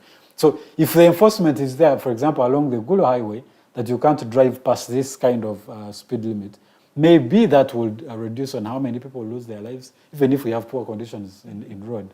So again, to agree with what was her name, Hajara, I think enforcement also goes hand in hand with people's contribution, because even the people as they contribute, they have to have a beginning part or that kind of stuff. Now you look at when thank you so much, Hajara. That is a good idea that you brought out, but I'm trying to think that we need to go away from traffic and all these things that cause accident. Can we think deeply that going to Mbarara we can use a train? Yeah. In a short time? Now, alternative. Let's say 2 hours in Mbarara. Which was there before, by the way. And now again, that goes to the system. That goes back to the system. No, you see, the priority is different. Because when you look at the things that are happening, the things that are happening, there are priorities that people are putting, including health sectors. We have not yet prioritized very well. I've been in Mulago last week, and I was in the department where they receive these people of accident or any other thing. Casualty. It was a bad experience, because the little minutes I spent there, I saw more than 20 people coming. That was in 15 minutes. So in 15 minutes, I've seen 20 people coming in, and then they don't have the medicine. They have to write something, they get out, they go and buy, they bring their work on them. Let's learn to prioritize the things we need for our safety first. Because if you think you can get accident and then you will blame the government is bad, you blame the what is bad, we are not going to reach far. Start right away the safety of yourself. How is your safety at where you work? How is your safety on how you reach to work? That's right. How is your safety to go back? Yeah, you start from yourself first. If you don't use a car, you use a taxi. You see the taxi drives in a short times, he puts it to neutral so that the thing can move. You don't know the taxi at that weight, if he puts to neutral, it's not going to stop because the braking works with the engine. Now you put to neutral, it's not going to stop. But you keep quiet because you know the guy is taking you. Straight away tell him this is not how we are going to take us. Otherwise, we would request you stop, we take another one. I mean, take the charge. Someone is driving in a speed that you are not expecting. Please tell them, take us in this speed, or else if you cannot, please allow us to take another option. That's true. So don't wait until something happened, then you say, we don't have priorities, we don't have what. Because now, amid these things, in the wild, animals eat. In the wild, animal eats. But the one who eats something, there's also another one looking for it. But all of them, they're surviving. So you cannot wait until the place is leveled. Then you say, this is now going to be the right point. From where you are. If you are thinking you're going to have to start your driving, please get the right knowledge. Get the right knowledge and use the road considerately. Respect the person walking, respect the kids crossing the road. Learn where to park correctly. Stop abusing the road. Don't use drugs. Make a simple behavior that you think someone would have also given it back to you. You understand? Because these are things that are, when we collect them, it will give us to the right point where we are going to move. There's someone who says, I think about road safety in Uganda, it's just a mess. Imagine I always see these road sweepers as late as 8 a.m. busy occupying half of the roads without even cones to warn drivers that there are sweepers ahead. When it comes to the government officials, everyone has sirens. I think that's also using the... Now look at the simple way. Okay, thank you so much. What is the name of the person? His name is Tumimse. Tumimse. Thank you so much, sir. One of the things that we really need to see it coming to pass one day is making sure KCCA goes back to its original way, where Jennifer Musisi was. I have a very good comparison. By the time Jennifer Musisi was on power, all what this guy is talking was not there. There must be laxity in enforcing these people. But these people used to work harder. They used to make sure the road is clean, they make sure the road is safe. But the first thing is, why would we make people clean the road every day? Where do the dust come from? Where will the rubbish come from? If not the same people who are walking, holding the bottle, throw it there, driving, throw it the other side. I mean, eating kasoli and throwing it here. I mean, can you start from you?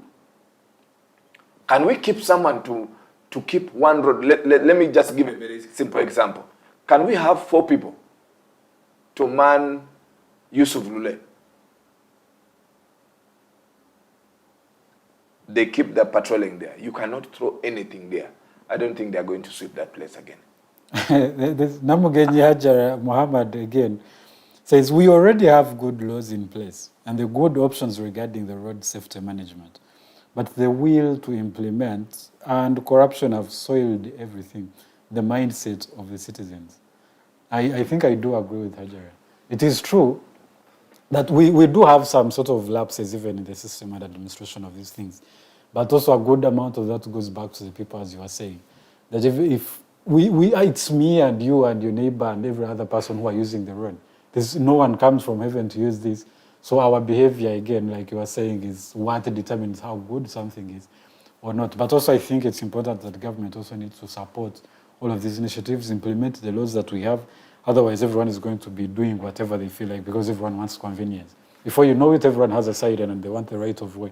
And we all are fighting in the same space. And by the way, as you talk about that, thank you so much for that comment. It is true that we are also having that gap in implementation. But you see, in Uganda, there is that saying that everything is possible. If we can take it away from there, then we can have a better road. But the way I look at the economy and road safety, the government should think of empowering the people who are working on the road safety so that we achieve correctly. Because when we are looking at I have given you a simple thing of PDM, that they are giving money to PDM so that they can eradicate poverty. But the mindset of the people who are going to use that same thing are not yet up to that level yet. How are we going to make sure the goods and services that these people are producing are going to reach to that point? And yet, the number of people who are perished on the road every day is increasing every day. You don't be surprised that next year report, it will say maybe we are now 14 people dying every day. And I think this report is underestimated still. Because I don't think because we don't have, okay, let's say we don't have even data very well. So this report might have been not given to the maximum attention. Because our data, we don't usually follow it so much. So if we don't follow it, that means we are not going to get the correct data. Yeah, we are not learning from the past experience. Yes. This one says, I'm convinced that Uganda government aims at maximizing taxes than safety and country's development. For example, if the driving schools were paying reasonable taxes, and on the other hand, permits made affordable, there wouldn't be a reason why people wouldn't attend driving schools and later acquire permits. Imagine a driving school alone needs around 700,000. Permits around 350,000. And here there is no bribe for the inspector of vehicles IOV to make you pass their test. How many citizens can afford this much? As for a border, it's equally unfortunate for them too. It's with the reasons above that people just learn to drive from movies and then keep a 10K for traffic officers in case they are stopped for lack of driving license. Thank you so much. By the way, let me tell him that it is soon ending. That one is really soon ending because there are policies that they're trying to bring it out and it will really soon end. But hey, otherwise, 700,000. What are the is like allowable costs for? It is between 700 almost to 800. By the way, we still train little. We still train a month. And I don't think the person talking in a month is able to drive very well. Okay, let's just take a simple survey. Which other place in Africa here that they train at 700,000? The car we are buying at 17 million, and it is not expensive. Do you understand what I'm trying to mean? You are buying the car at 17 million. It's not expensive. 20 million is still not expensive, but paying 700 to learn out, it is expensive. Now, are you really willing to drive or to ride? Well, a friend of mine was telling me there's a difference between driving and moving a car from one point to another. There's natural narrator says, Roy seems to be so knowledgeable. I am just wondering how he can be accessed. How can you be reached? No, his contacts, office, location, driving school, if you'd be so sure. Roger, you'll give, that is your opportunity. Yeah. Give them your handle, they will follow it. But otherwise, my name on... No, this one wants you as an individual. For example, you're driving school, how can you be reached? If someone wants to enroll, someone is looking for a driving school, because they have seen that you know what you're doing, maybe it would be a good thing to begin from there. If you want, it's a free advert if you want to pass it. Yes. Thank you so much. Yeah. We have a branch in Kalerwe at Total, right opposite Total. The building is called Zakaria. And then also in Kisasi Kulambiro. We also have in Chanja. We also have in Bukoto. And we also have in Chirinya. So just get onto Facebook. Chirinya is the side of Chireka, right? Yes, Chireka, after Nambole. Chirinya. just get on our Facebook. You look for Centenary Driving School. Centenary? Yeah, Centenary Driving School. You basically get us there. Okay. Thank you so much. I think we've sort of run out of our time. You can just say your concluding remarks. And if you have like a message you want to leave out for Ugandans, you can also pass it on as we close. Okay, thank you so much. Thank you so much, Mr. Roger, for hosting me. I hope it will not be the last. It certainly won't be. Yeah, I hope it is not going to be the last. I've become the driving school. Yeah, so. I hope it's going to be the beginning part of keeping our country safe. Look at, we are also having an idea to have a road run still on the road safety, which will come soon. I will give you the idea of how we are going to maybe partner with you people so that we can maybe do business together. And but hey, think for you today. Tomorrow might not be you. That's right. If you've left home today in the morning, you've reached work safely, say thank you. I pray you go back still safe. Because this road is never safe. And it is the only point where even if you horn, even if you're driving that big thing, even if you're horning that AK-47, it will not save you if it comes to that point of road accident. Start with your behavior, the first thing. But I would also think if we all put our brains together, road safety has a lot of employment still. It has a lot of employment. If the government said, let's say we push the driving school closer to us, then they will use this opportunity. This rubbish on the road, keeping the road driving badly, we have people who can man these things here. How can the traffic police, do you know the traffic is, we still have very few of them in the country? It's really hard for them also to man this same thing we are talking about. So if we could even empower people to take care of either the signage, to make sure the road from this point to the other point, people are disciplined, we can have a better country. Okay. Thank you so much, my brother. Thank you, sir. Thank you so much, Mr. Roy. Someone told me that in proper English, you can't say Mr. and say an English name. No. But my name is Kilama. Mr. Kilama. I think yes, that is the right pronunciation. I try to avoid to mispronounce people's names. But thank you so much. Thank you for your time, for being with us today. Thank you for educating us. I certainly didn't know a number of things.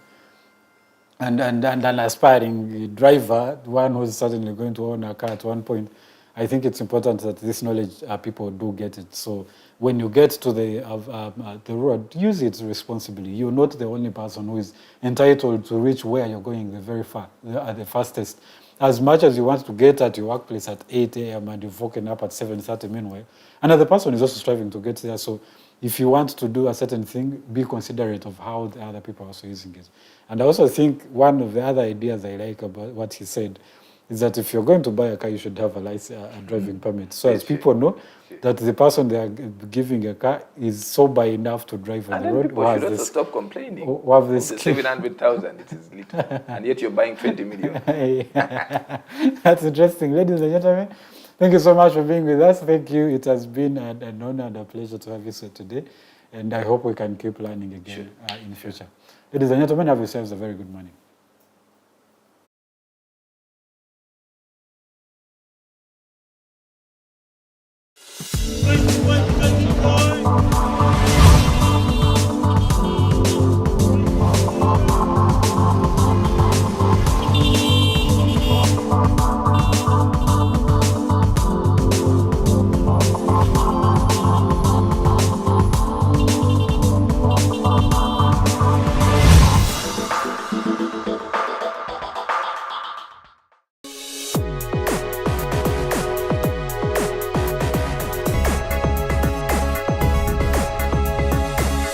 The Alternative Digitalk. Real issues, real talk.